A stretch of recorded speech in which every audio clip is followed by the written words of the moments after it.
Hello and welcome back to Fun with Maths with me, Beejal. Today we're going to be doing some number fun. So we've got quite a few different number activities that we're going to be taking part in. Let's see what we're going to need before we get started. So as usual, you're going to need a pen or a pencil to write with, something to write on, and I hope you have brought your brain with you because some of these puzzles are definitely a little bit tricky. Pause the video while you go and get yourself ready to start the activities. Okay, are you ready to get started? So we're going to be looking at number explosions to start off with today. We'll then move on to doing some mystery numbers, and we're going to end off today with some number puzzles. So let's have a look at number explosions first. Now, I'm sure you're wondering, what is a number explosion? So a number explosion is a really simple activity to help develop our number sense. And number sense is our basic understanding of number. So if you're still a little bit confused about what that is, I don't blame you. It sounds a little bit confusing, but it's all going to make sense on my example on the next slide. So I'm going to be doing an example of a number explosion with the number 18.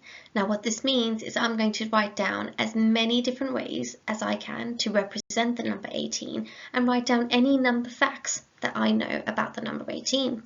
So I'll start off quite simply, and I'm going to draw some place value counters. So you can see I've represented the number 18 with a 110 counter and 8 ones showing 18. I can also write that in words because I've got 110 and 8 ones. I could even represent this as deans. So you can see I've got my tens rod and I've got 8 ones to represent 18. How else could I represent the number 18? I could just write it in words. So I've spelled out the letters, spelling out 18. I could write it as an addition. 10 plus 8 is 18. I know that 18 is an even number. How do I know that 18 is an even number? Well done, I know that it ends in an 8, and I know all my even numbers end in a 0, 2, 4, 6 or 8. What else do I know about the number 18? I know that it's a whole number. I know that it is a 2-digit number because I've got a tens digit and I've got a ones digit. I could represent it as an array, so here I've got 2 times 9.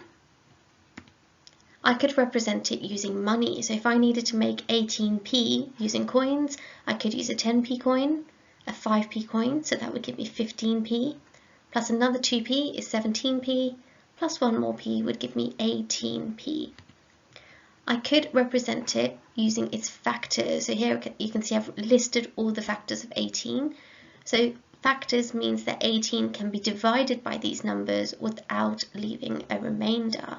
So I've got 1, 2, 3, 6, 9 and 18. So for example, 18 can be divided by 3. 18 divided by 3 is 6 and I've got no remainders. I also know that 18 is a half of 36. I know that 18 is a positive integer, which means that it is bigger than 0. I know that the number 18 can be found between 10 and 20. I know 18 can also be written as a double 9. I know that 18 can also be written as 1½ dozen. Have you heard the word dozen before? Do you know how many makes 1 dozen? There are 12 in 1 dozen. So if there are 12 in 1 dozen, that would mean there are 6 in half a dozen. And I know 12 plus 6 is 18. So 18 can be represented as 1½ dozen. I could also represent it using my multiplication. So I know 18 is the same as one group of 18. I could have 2 groups of 9, 3 groups of 6, 6 groups of 3, 9 groups of 2, or 1 group of 18. Now I've chosen to write it using the words groups of. I could have written these as multiplications. I could have written 6 times 3, 3 times 6. So it's up to you how you want to represent it.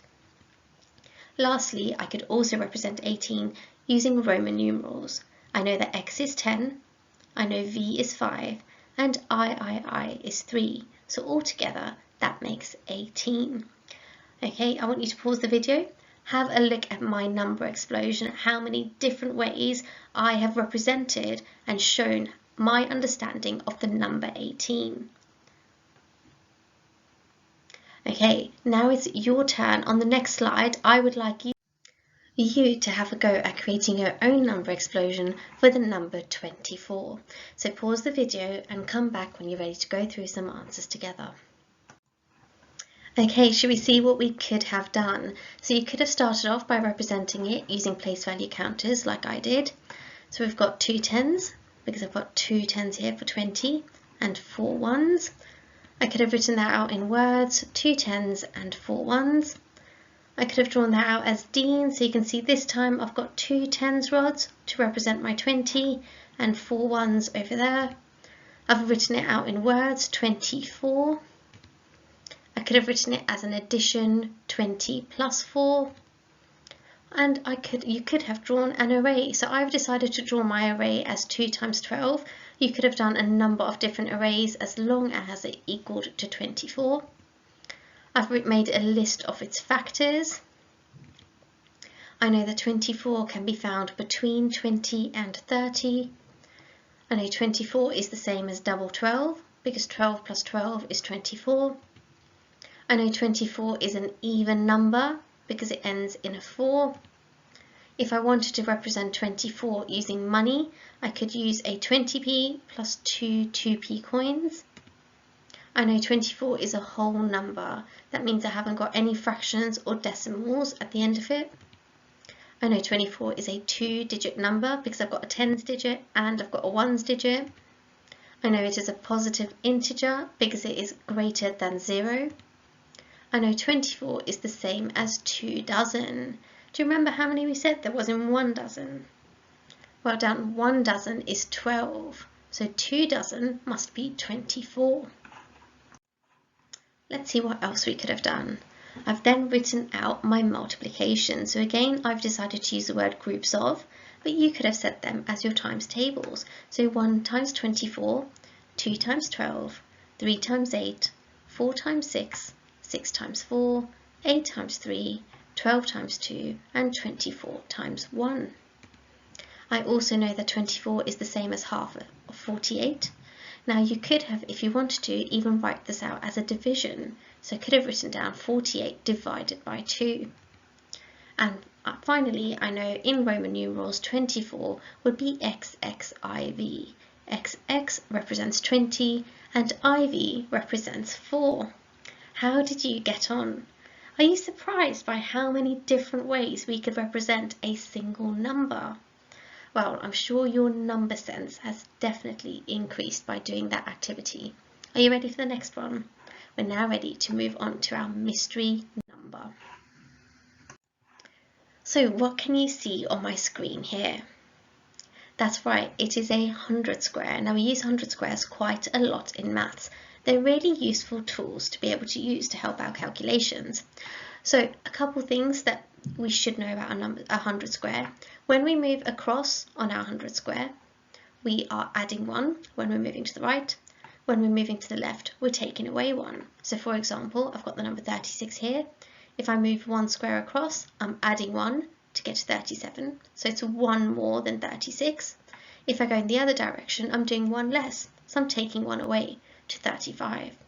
Do you know what happens if I go up 1 row from 36? That's right, I take away 10.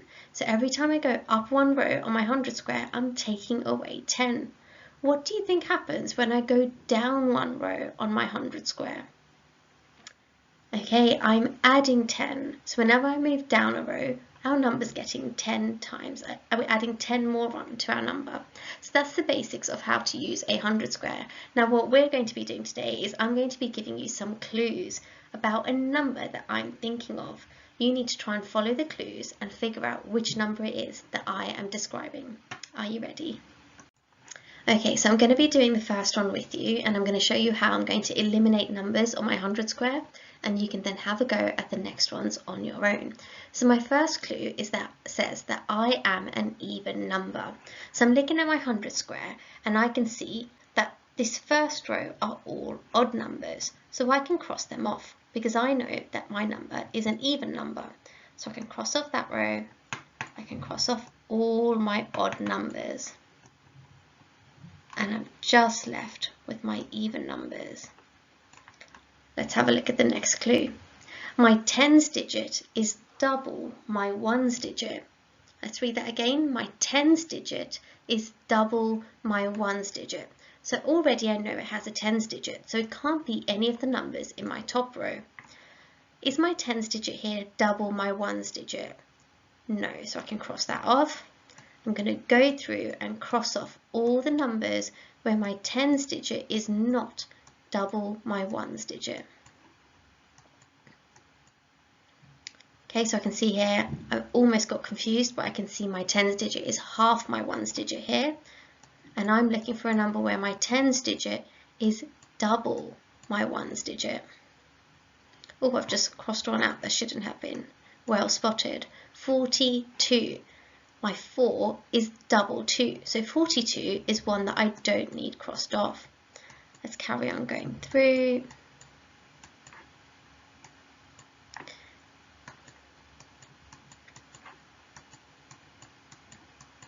Okay, and we're almost done. I've got another one here, 84. 8 is double 4. And I can cross the rest of them out. So I can see that I've been left with two numbers. It could be 42 or it could be 84. So you can see I'm trying to figure out my mystery number by a process of elimination. So as I get each clue, I'm crossing off all the numbers that it couldn't be and seeing which ones I'm left with. Let's have a look at my next clue. I am larger than 50. Okay, so I can see 42 is obviously smaller than 50 and 84 is larger than 50. So what number am I? Well, I think it's 84. Should we see if I'm correct? I am correct. Okay, now it's your turn. So on the next slide, you need to try and follow the clues to figure out what the mystery number is. Let's have a look at the first clue. I am an odd number. So I would pause the video if you want and write down all the odd numbers that you've got. Or you can just, if you can do it on your screen, you can just cross them off. I am less than 50. So again, pause the video. You know your number is smaller than 50. So get rid of any numbers that are larger than 50. The sum of my digits is 9. That means when you add together your tens and your ones digit, you end up with 9. My ones digit is 5 times bigger than my tens digit. My ones digit is 5 times bigger than my tens digit. What number am I? Do you want to say it to your screen? Did you say the number 27? I hope you did, because the answer was 27. Are you ready to do one more? Okay, so this time our first clue is I am an even number. So think about our even numbers. What should they be ending in? That's right, so our number has to end in a 2, 4, 6, 8 or 0. I am bigger than 50, so we can get rid of all the numbers that are below 50. My tens digit is an even number. So before we knew it was an even number, but that's looking at the ones digit. Now we know the tens digit is also an even number. I am a multiple of 8. Think about which number could be a multiple of 8. I do not contain the digit 8. So it's a multiple of 8, which means it's now 8 times table, but the actual number has not got an 8 in it. What number do you think this is? Say it to your screen. Did you say the number 64? I hope you did, because 64 is the mystery number. Well done if you got that correct. We're now ready to move on to our last part of our lesson, which is number puzzles. So on the screen here, you can see I've got two parts of a 100 square, but they've just been chopped out from my 100 square, so I'm missing a lot of the numbers around it. So think back to what I said a little while ago. When I move to the left, how would I figure that number out? When I go to the right, what do you think I need to do?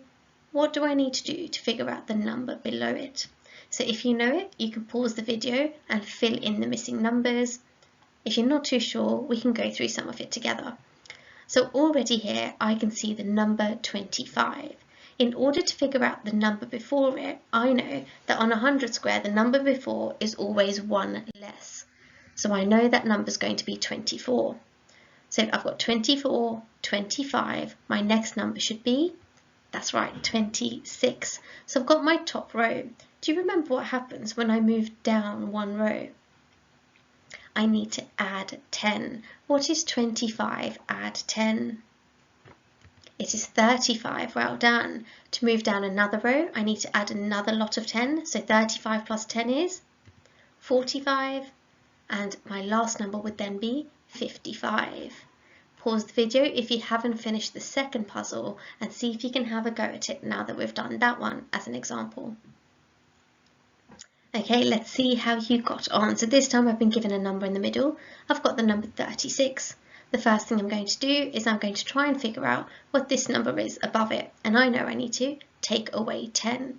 And I know 36 take away 10 is 26. I'm now going to try and figure out the number next to 26. I know when I go across one square, I'm taking away 1. So 26 take away 1 is 25. I've got this box missing next to 36. What do I need to do to figure out what this number is? That's right, I need to add 1, and 36 plus 1 is 37. How am I going to figure out what the number is below 36? I need to add 10. So 36 plus 10 is 46. 46 plus another 10 is going to be 56. Well done. And this last box over here, I'm moving back one space. So I need to take 1 away. 1 less than 56. 55. How did you get on with those? Okay, let's have a look at our next number puzzle. Okay, so we're going to be doing 2 of these puzzles. Now, these are a type of puzzle that I've always enjoyed doing. We need to try and figure out what number each of the animals represent. So we can see in my first row, I've got 3 fish, and when I add each one together, I get the number 21. I've then got 3 chicks, when added together, give the number 30. I've got 3 zebras, when added together, give the number 15. So hopefully you can figure out what each of those represent. Remember, so the chicks, all 3 numbers add up to give 30, so each chick needs to represent the same number. Once you've managed to figure that out, in the bottom row, I've got what would happen if I added together the fish, the chick, and the zebra. What would my answer be? Pause the video while you figure that out and come back for us to go through the answer together. Okay, do you think you figured it out? Let's have a look at how you got on. So we should have seen that the fish each represented 7. I can see I've got 3 fish, which equal 21. So 21 divided by 3 is 7. My next row, I should have figured out that each chick represented 10, because 30 divided by 3 is 10. Each zebra should have represented 5, because 15 divided by 3 is 5. In my bottom row, I then need to add each of those digits together. So 7 from the fish, plus 10 from the chick, so 7 plus 10 is 17, plus 5 from the zebra, 17 plus 5 is, well done, it's 22. So my last answer should have been 22. Did you manage to figure that out? Right, are you ready for our last number puzzle? Now this one is a little bit trickier. Okay, let's have a go at it. So on this number puzzle, we have got 4 different types of fruit. We've got apples, lemons, pineapple, and watermelon. You need to try and figure out what each of the fruit represents. So I've given you the row totals there. We can see that the first row when added together gives 24. My second row when added together gives 28. My third row when added together gives 28 as well. And my bottom row when added together gives 26. Now, do you know what would be a really good starting point? If you don't want me to give it away, pause the video and see if you can figure out the whole grid on your own. If you'd like a helpful hint, you can stay on. So I would suggest that you start off with this third row, because you can see in my third row, I'm adding 4 lemons together, which means they're all the same number. So I'm thinking of the same number when added 4 times together gives 28. So I basically need to do 28 divided by 4. What is 28 divided by 4? Well done, 28 divided by 4 is 7. So I know that the lemon represents 7. Which row would I do next? Have a think. I could do the top row next because I've got 2 lemons, which I already know are 7 each, and I've got 2 apples. So my 2 lemons have already got 14. 7 plus 7 is 14. What could my apples represent for my number to get 10 bigger? Okay, I'm going to leave that with you to figure out. See if you can do the last 2 rows and come back when you're ready to go through the answers. Okay, do you think you've managed to figure it out? Let's have a look at what each fruit represented. Hopefully you found out that the lemon represented the number 7, the apple represented the number 5, the pineapple represented the number 9, and lastly, what did the watermelon represent? Well done, it represented the number 3. Well, I hope you have had some number fun today and enjoyed solving some of our puzzles. Thank you for joining and see you soon. Bye.